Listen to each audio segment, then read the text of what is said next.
So let's start off with your character. Tell us who you play and a little bit about her. I play Hippolyta, who is the queen of Amazons and the mother of Diana Prince, Wonder Woman. I am the leader of a community that lives on a fabled island called Themyscira. On Themyscira, there are no men. There are only this one woman warrior tribe, and one baby, therefore, only, who is Diana Prince, whom I have fashioned out of clay and asked Zeus to give her life. That is the story I tell Diana every night when she goes to bed. Great. And what is the island, the Mascara? What is the relationship and dynamic between the queen and all of her sisters? So Diana is, Hippolyta is the queen, but she's an elected queen. She's someone who is elected by her peers again and again. So it's someone who's there by the consensus of her peers. She is obviously somebody who creates consensus and who doesn't rule as much as I think assist in making decisions that bind them all into a cohesive culture. And these women are amazingly agile, and they are constantly preparing for battle. What is it in their minds that they are preparing for?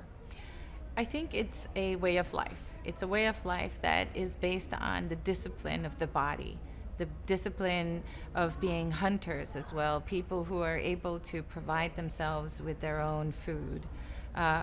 They are a magnificent people. They have an incredible culture.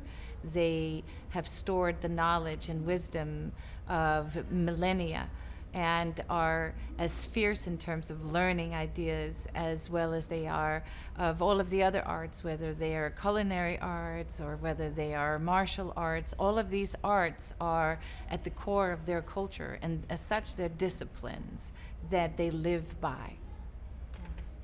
And emotionally, I mean, there's very emotional and physical roles here. How did you do any preparation for that? Did you look into mythology? It was during a time when, during the wartime, and how did you prepare for that? We were so lucky that the producers and DC have a long-standing team of people who are specialized in preparing actors and athletes for these incredible and very physically demanding shoots. We got an incredible stunt team together of stunt coordinators and designers. And I think you'll see that in the film too, that these stunts are different and very, very visually striking. And they really suit our bodies as well. But they also prepared us so that we were actually physically in a superior shape than ever before and able to do all of these things, these very physically demanding things, but with a lot of gusto and joy. Yeah, it was amazing. And talk about Diana and your relationship with her and what it is you're trying to protect her from. Diana is my only child. She is this miracle, and as a mother, I know that there is that moment when you have a child and you realize that you're in the presence of something that is miraculous, that life is miraculous. And your first instinct when you're meeting this miracle of life is that you want to protect this beautiful person that you love more than yourself. And you want to protect her from anything. And it's Hippolyta's way of doing things that she exposes her to everything that's amazing and beautiful, except the one thing that she knows puts her in danger. She knows that there's a prophecy that Diana will sooner rather than later, have to meet a force that can destroy her. So she tries to delay that time as much as possible by refusing to make her into a warrior. Unfortunately, her plan is destroyed when Diana, of course, as her daughter, insists on becoming a warrior. And as such, this is something that I know as a parent, you will see everything that you are, good and bad, in your children. So you might as well get used to it.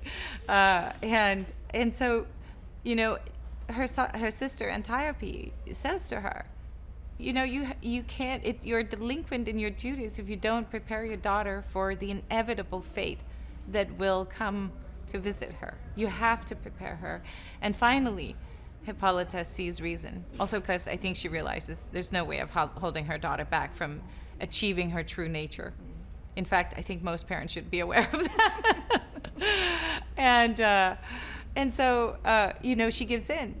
But then she says, just as with everything else that those Amazons do, then she's going to be better than any Amazon ever before. She's going to train her harder than any Amazon before. The stakes are so high that then, once more that discipline comes in, and you can tell that both Antiope and Hippolyta are dedicated, that discipline comes in and stays at the core of this beautiful young woman. So true. There's obviously several, I think, themes to this film. There's a great balance there. But what do you hope that people will take away from this film? I really love that moment when Wonder Woman strides into the War Council in London, or when she's trying on dresses and she keeps on looking for freedom in her dress. She keeps on looking for the freedom to be herself and to move.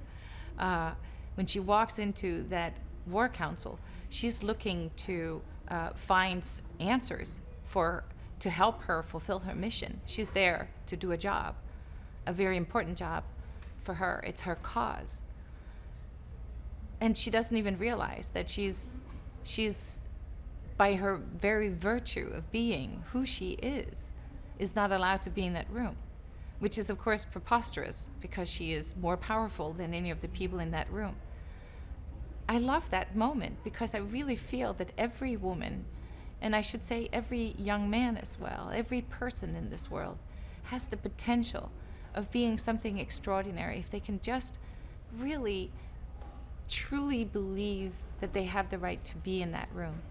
And I would really love for everyone to take that away with them when they watch this film. Even, a 50-year-old woman or a man, coming in to see this film, that, they have a right.